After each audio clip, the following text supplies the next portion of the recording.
All right, everyone, welcome back to another episode here on Average J's Camping. This is going to be a shorter, quick introduction to my new camping rig. Everyone meet Miss Blue. She is a 2007 Chrysler Town & Country, 102,000 miles. Shout out to my nephew Max for hooking up the deal with the coworker of his. So real quickly, we're just going to go over what's all inside straight out of the factory and what my plans are for it. But first things first, let's hit a couple buttons on the old key fob and we will go ahead and get everything all open. Now I do have big plans for this van. Let's go ahead and climb on inside. Like I said, it's a 2007 CD player, tape deck. AC works in the front. The AC does not work in the back. You can see I got the controls back here. It's a very common problem with these Grand Caravans and Town & Countries with the rear air conditioning. So apparently the gentleman I bought it from, Rick, told me that there's a cap kit, so they just capped off the AC, making it so it only works in the front, which I'm perfectly okay with.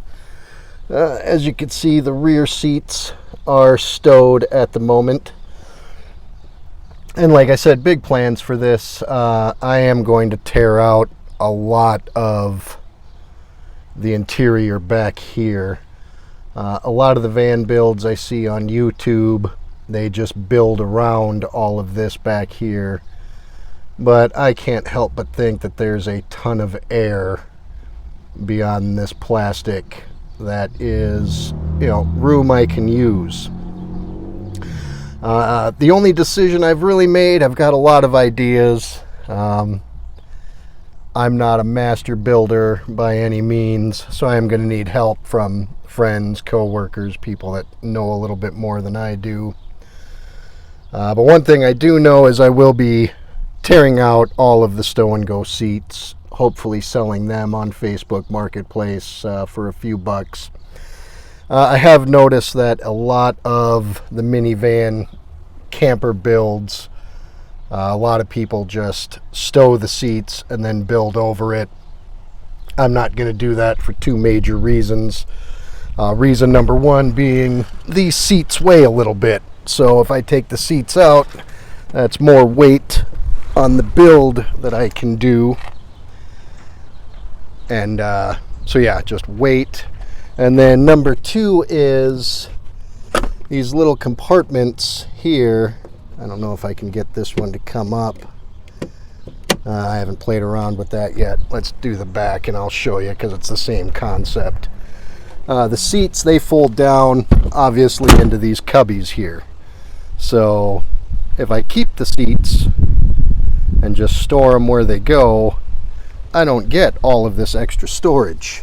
So there's the trunk. I can call this one the trunk, and then obviously each one of the middle seats has a little compartment on either side that I can use for storage. First things first with this though, after work tomorrow, I am stopping by my mechanic for the basics. When you buy a new vehicle, oil change, give it the old once over. And I don't know if you'll be able to see it, but you can see on this tire there's some pretty significant uneven wear. That tells me something's going on with the front end, whether it be a tie rod, a ball joint. I'm not a master mechanic, but I know that that's a telltale sign that there's something wrong with the front end. This thing drives smooth straight down the road. I don't hear any clunks, I don't hear any dings, so I'm hoping, fingers crossed, it's just a scotch of an alignment, or whatever was going on in the front end was repaired and they just didn't bother putting a new tire on it. The other three tires not in the greatest of shape, but a lot better than that front one. So hopefully it'll be oil change, tranny flush, 2 new front tires, and an alignment, and that'll be all that it needs to get onto the road. So you will be following me on this journey. First things first will be the tear out. Like I said, I'll be taking out all the stow and go seats. I will be tearing out, I'll probably leave these door panels alone, but all this is going to come out, all that's going to come out, all this back here is going to come out, because like I said, that's not all wheel well. There's some usable space behind there instead of just building in between the plastic factory.